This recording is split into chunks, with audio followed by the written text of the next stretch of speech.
Hello everyone. Today we are going to learn a very interesting story from your first flight book, Madam Rides the Bus by Valli Kannan.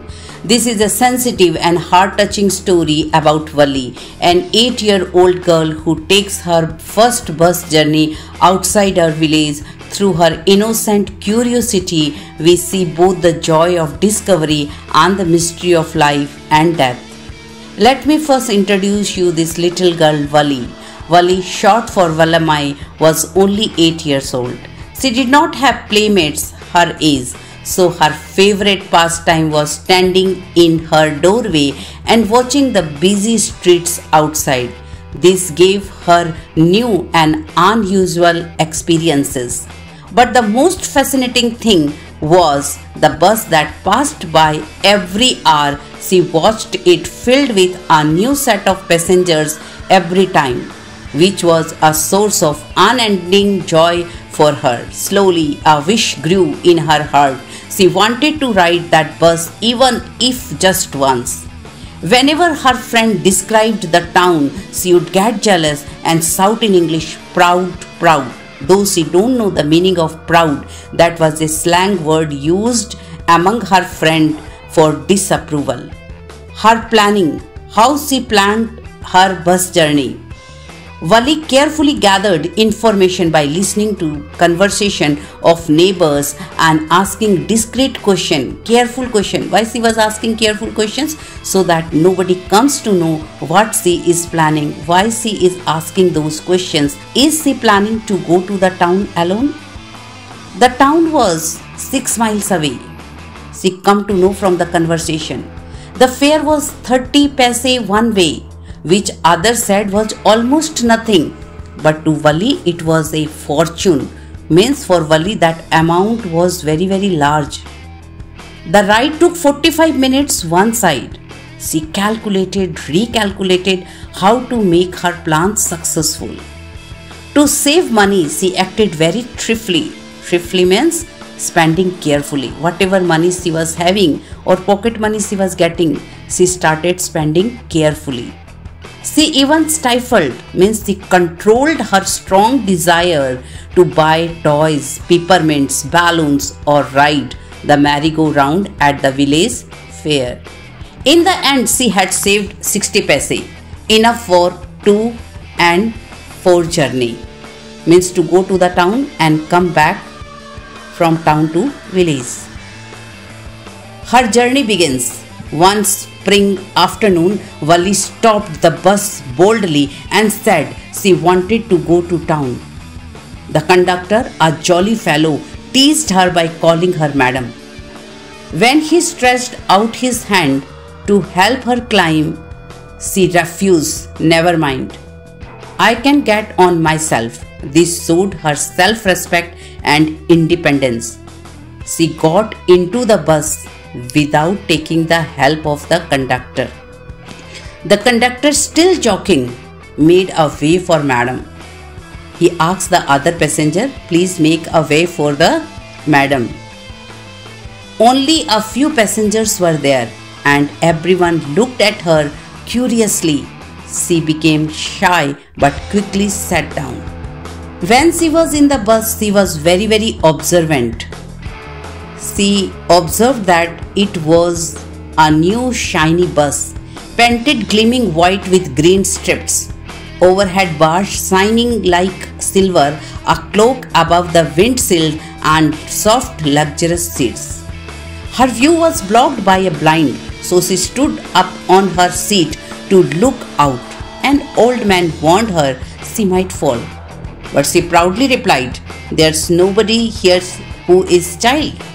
I have paid my 30 paise like everyone else. So I can do whatever I like, whether I sit or I stand on the seat."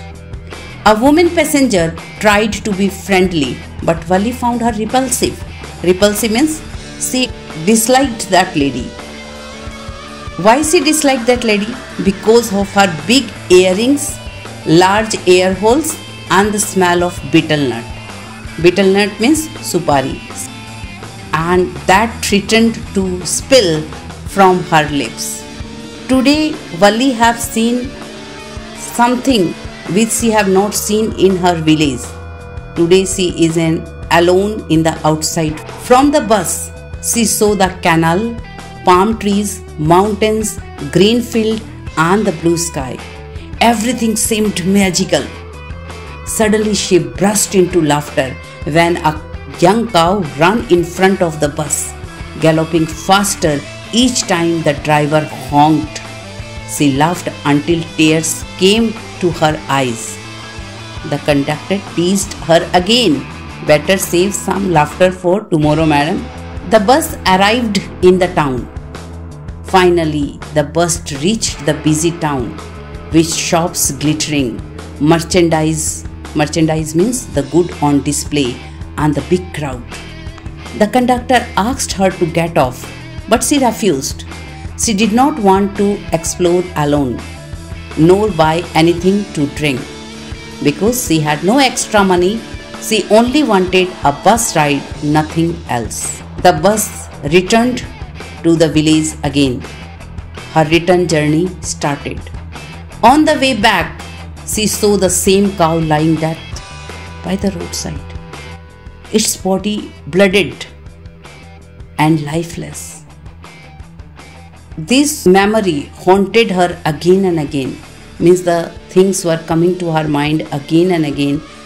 The cow she saw before few minutes running here and there, now that cow is lying dead. Her joy disappeared and she realized the reality of life and death. From then she sat quietly, no longer eager to look outside. Valli back to home.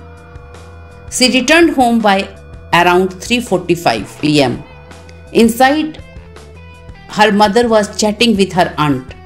Her mother said, "So many things happen in the world, we cannot know or understand everything." At this statement, Valli agreed softly because she now understood that some truths of life are beyond our knowledge and control. Her aunt dismissed her, saying, "Just a chit of a girl poking her nose into grown-up conversation." But Valli smiled secretly, knowing she had experienced something far greater, the joy of freedom and the lesson of life's mystery. The lesson comes to an end. Thus, the Madam Rides the Bus beautifully shows how even a small bus journey can become a journey of self-discovery. Valli's innocent courage teaches us that life is full of wonders, but also that the death is an unavoidable reality. So dear student, remember, like Valli, you too can explore the world with curiosity and courage, but always be prepared for the lessons life teaches along the way. Thank you for listening so attentively. If you found this helpful, do like and share this video so that more learners can benefit. Thank you.